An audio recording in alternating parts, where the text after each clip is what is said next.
How to add or remove the Grammarly Writing Assistant shortcut on the Samsung Galaxy S24 series.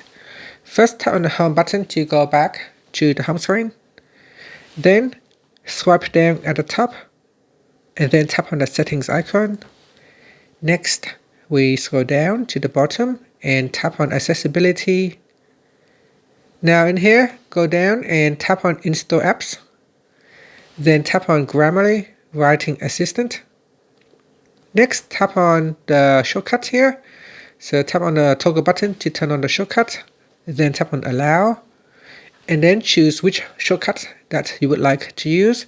There are 3 different shortcuts available for you to select.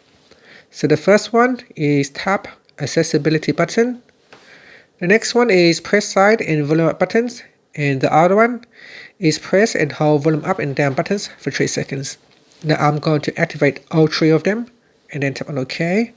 So here if I tap on the accessibility button, I can tap on the shortcut to quickly switch it on. When I don't use it, I can switch it off either from here or using the shortcut over here. And I can tap on it to turn it off. And that's it. Finally, tap on the home button to go back to the home screen. Thank you for watching this video. Please like and subscribe to my channel for more videos.